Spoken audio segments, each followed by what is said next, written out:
Channel Rupali, voice of Bangladesh. পুংলিতে এই ভদ্রলোক,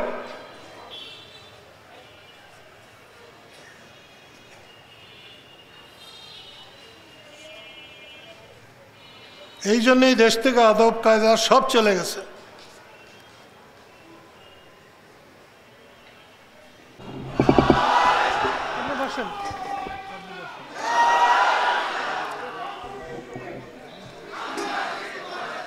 বিসমিল্লাহির রহমানির রহিম। হানাদার মুক্ত দিবস উপলক্ষে আয়োজিত আজকের এই মুক্তিযোদ্ধাদের সভায় প্রধান অতিথি আমার বড় ভাই লতিফ সিদ্দিকী,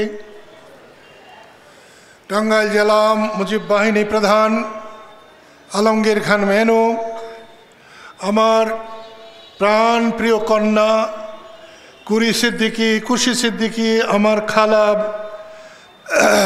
বাণী,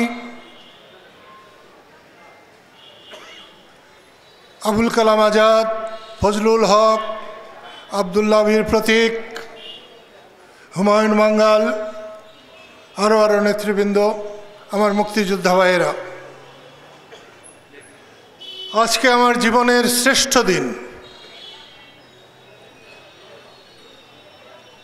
সবচেয়ে বড় দিন। বিন্দুবাসিনী স্কুল মাঠে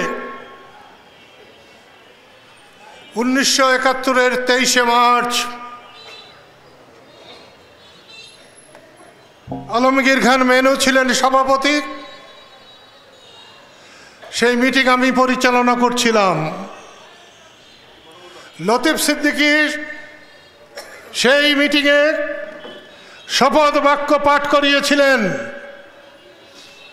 আমি আমার জীবনে লতিফ সিদ্দিকীর অত সুন্দর, শক্তিশালী, সাবলীল ঘোষণা আমি ওর আগে কখনো শুনিনি।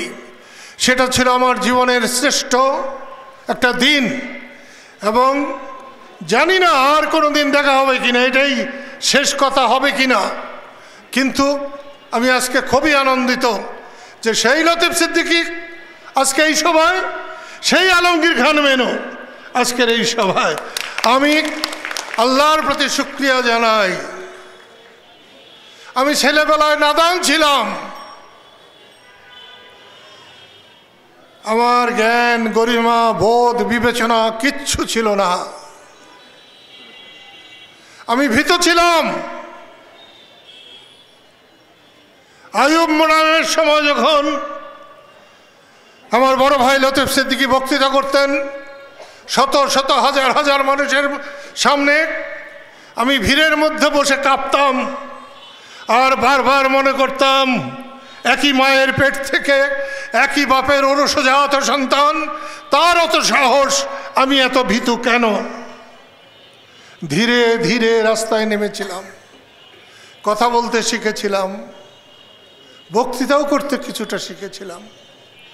আমি যখন প্রথম বক্তৃতা করতে যাই, উঠি, লতিফ ভাই তখন জেলখানায়। অনেকেই মনে করে লতিফ সিদ্দিকীর ভাই, সে যেন না জানি কি বক্তৃতা করবে, সব আসর মাতিয়ে ফেলবে। কিন্তু আমি যে নাদান এটা অনেকেই জানতো না। আমি বক্তৃতা করতে দাঁড়ালেই আমার কান ঘামতো, আমার নাক ঘামতো, আমার পা ঘামতো, আমার হাত ঘামতো। ঘাম আর ঘামের মধ্যে আমি তলিয়ে যেতাম। বড় কষ্ট করে আমি বক্তৃতা করতে শিখেছিলাম। পুংলিতে এই ভদ্রলোক,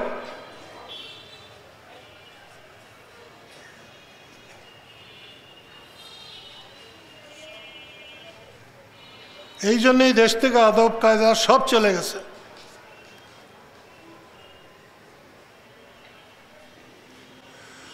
পুংলি নদীর পাড়ে একটার মানুষও থাকতো না। এখন তো বাংলাদেশ ঘুমায় না, এখন বাংলাদেশ সবসময় জেগে থাকে। কিন্তু তখন বাংলাদেশ, পূর্ব পাকিস্তান ঘুমাতো। পূর্ব পাকিস্তান তখন ঘুমাতো। আমি চিৎকার করতাম, হাত পাও ছুঁড়ে আইয়ুব মুনামের বিরুদ্ধে বক্তৃতা করতাম। কেউ ছিল না, খাগড়া শোভা ছিল কিনা সেটাও বলতে পারবো না, কাশবন ছিল কিনা তাও বলতে পারবো না, কিন্তু আমি বক্তৃতা করতাম। বক্তৃতা করে করে এক সময় আমার মনে হয়েছিল যে হ্যাঁ, এখন তো আমি কথা বলতে পারি। বর্ণি স্কুলে গিয়েছিলাম একদিন, প্রাইমারি স্কুলে। আমি তো বিরাট বড় মানুষ, সেই জন্য প্রাইমারি থেকে শুরু করতাম।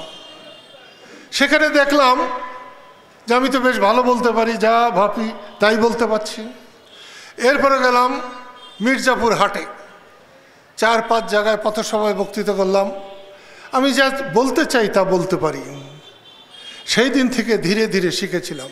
সে বক্তৃতা করেও আমাকে কেউ শেখায় নাই, লতিফ ভাইও শেখায় নাই। রাজনৈতিক কর্মী হিসাবে লতিফ ভাই আমাকে আমার চাইতে সোহরাব আলী খান আরজুকে 1000 কেন 1,00,000 গুণ বেশি যত্ন করতেন, শিষ্য মনে করতেন।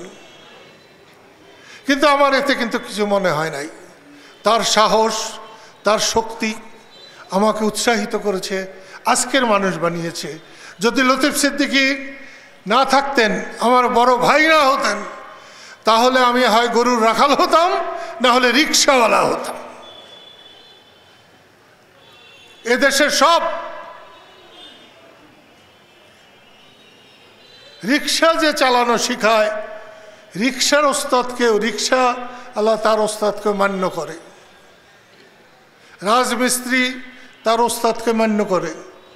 ড্রাইভারি যে শিখায় তার ওস্তাদকে সে মান্য করে। একমাত্র দেশে হলো রাজনীতি, যে রাজনীতিতে তার নেতাকে সব সময় অস্বীকার করে, অপমান করে, সুযোগ পেলেই তাকে ল্যাং মারে। আমি আল্লাহর কাছে অনেক অনেক প্রার্থনা করেছি। আল্লাহ আমার বহু কথা শুনেছেন, বহু কথা।